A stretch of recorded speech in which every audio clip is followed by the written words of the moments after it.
يا صباح السعادة على أهلا متابعين، كالعادة بنبدأ يومنا بفنجان قهوة يعدل المزاج. يا رب العالمين أعدل مزاجنا وسهل أمورنا يا رب، وافرج علينا وعلى أهلنا في السودان يا رب العالمين، وردنا لأوطاننا تامين ولامين. نحن وكل الدول مار عليها الظروف اللي نحن مارين بها، ربنا يحفظ أهل فلسطين وأهل السودان وأهل اليمن وأهل سوريا. اللهم آمين اللهم آمين يا رب العالمين. طبعا بعد طول غياب ما طبيعي، وبس النفسيات كانت تعبانة، فندخل على الصالون أو على الصالة أو على الليفينج، نعمل الروتين ده طبعا كان الروتين الديكور القديم اللي كنت عاملاه من الربيع. هنشيله كلنا مع بعض ونشوف هنعمل شنو. هعمل هو أساسا مفروض يكون ديكور للخريف، ومع إنه الخريف مع الشتاء، هنعمل ديكور يجمع بين الخريف والشتاء بإذن الله.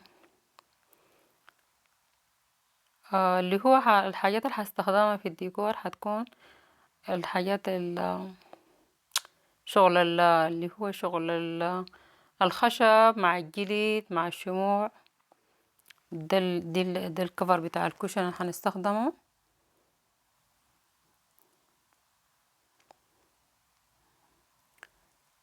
الكوشن دي كانت عندي قديمة، الكفر دي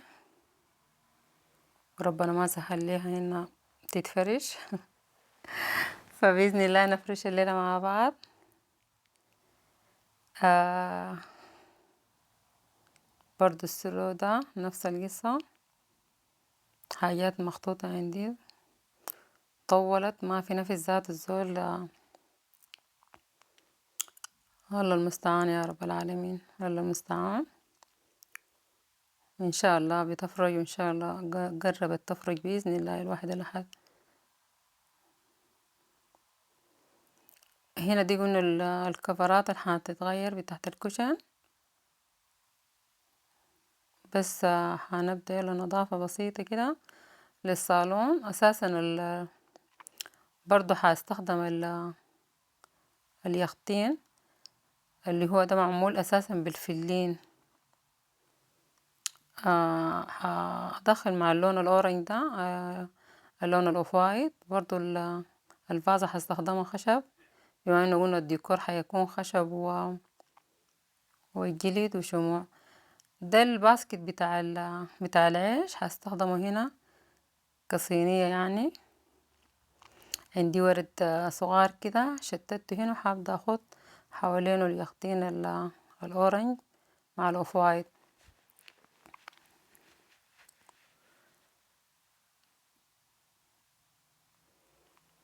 برضو الورود اللي على أورنج دي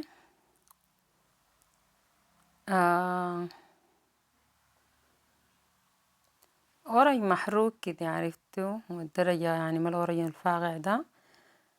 برضو كانت عندي. فمرات الحاجات لما تكون عندك وتركنيها فترة وتيجي تاني تستخدميها بتشعري بها زي الحاجة الجديدة يعني. الحاجة بعد ما تخلصيها تلميها كويس، تحفظيها في، يكون عندك باسكت كده خاتة مقفول لحاجات الديكور دي. لما تزحيها من عينك فترة كده وتجي تبدي تعمليها جديد، تخدها من جديد، بتشوفيها زي كأنها جديدة. سوري.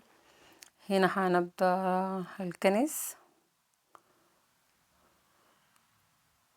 فما كان في غبار شديد، بس لأنه امبارح أنا قمت كان زعفت الحيط كلها، نظفت الحيط، كانت مغبرة شوية. الفترة اللي فاتت دي كانت غبار شديد. بس أثناء ما أنا ما خلصت الكنس بالمكنسة، الكهرباء قطعت، مع إنه الكهرباء ما كان بتقطع في التجمع عادة كتير، بس بدأوا يقطعوا ساعتين في اليوم. فنخلص ونشوف المرحلة الجاية شنو. هنا خلصت وبديت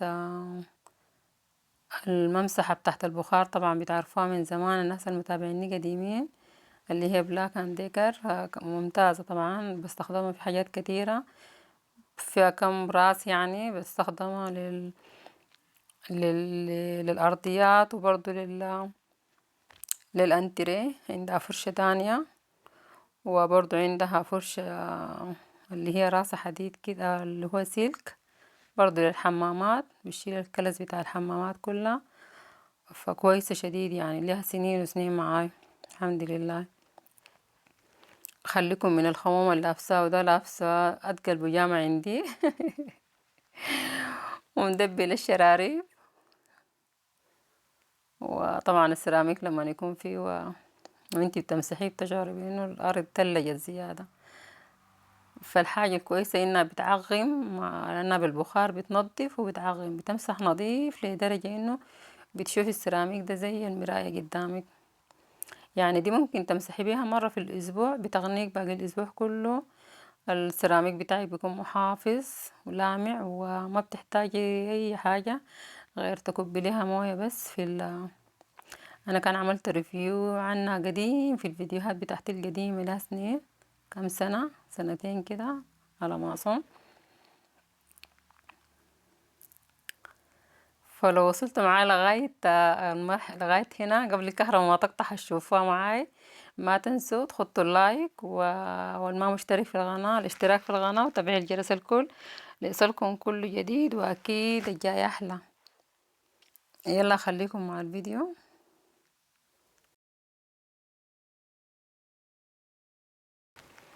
هنا طبعا كان الكهرباء قطعت، بديت غيرت يعني عملت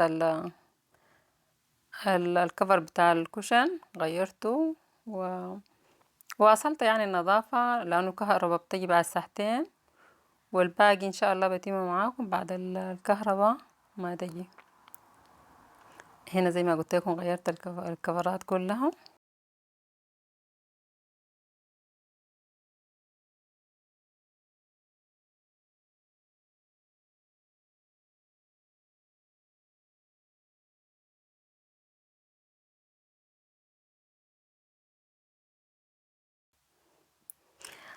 طيب هنا الكهرباء جات ورجعنا وعدنا من جديد. فمعظم الحاجات انا كان عملتها، بس هامسح الترابيز والكونسول والترابيزة السفرة. هنا فرشت السجادة بتاعت جلد، زي ما قلت لكم هستخدم الجلد والأخشاب في الديكور. السجادة هي لونها قريب للون طقم الجلوس. هنا برضو الكوسترات بتاعت السفرة استخدمتها بالخشب، وفيها بالأطراف شغل الخيش. طبعا شغل الخيش ده بحبه شديد، وانتوا المتابعين من زمان عارفين انه انا مهتمة البوهو ستايل في الصالة بتاعتي. فهنا خدت زي ما قلت لكم الكوسترات بتاعت الخشب بالخيش. برضو هاخد اليقطين الفضل من الخطيناه في الكوفي تيبل، برضو هنحطه هنا اللي هو الاورنج والفايت. وبرضو هاخد الشموع. كده زي ما قلت لكم هعتمد الديكور بتاع الخشبيات مع الجلد. هضيف برضو لمسة بسيطة من الزرع الأخضر، هتشوفوني هاخدها برضو اللي هو الشموع. هعتمد الزراعة في الحيطان برضو هعلقها، وغير الزراعة الأساسية عندي شجر طبيعي وشجر صناعي.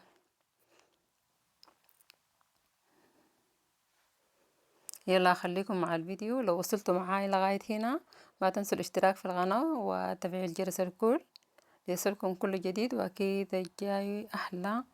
شكرا للمشاهدة.